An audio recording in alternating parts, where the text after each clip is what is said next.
Sabi nga pala ng aming manager ay maglabas naman daw ako ng ibang variety na sushi maki.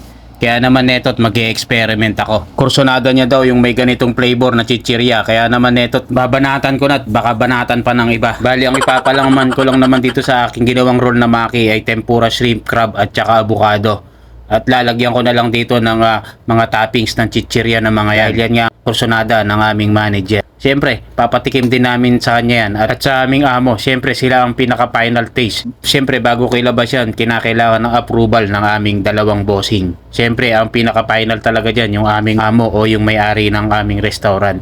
Kaya nga ito at pinaglalagyan ko na ng flavor ang bawat sushi maki na ginagawa ko. Siyempre, may mga toppings pa rin po ng aming mga sauce yan. Kaya naman kada isang piraso ng aming maki ay iba-ibang flavor ang ginawa ko. Sa isang roll lang po yan. At siyempre, pagkatapos ko naman itong mga ginawa kong sample na maki bago ko ipatikim sa aming mga boss, siyempre kami muna ni partner ang titikim na to kung po pwede na nga naming ilabas or pwede ko nang ibigay sa aming mga amo. Siyempre kami muna bago sila.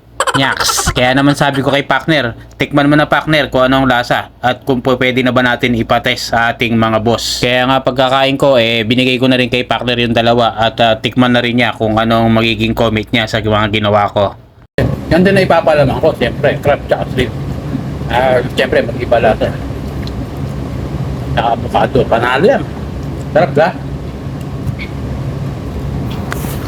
Partner, anong masasabi mo? Pwede ba natin bigay kay madam? Matamod pa. Butin mo Yummy. Ayan.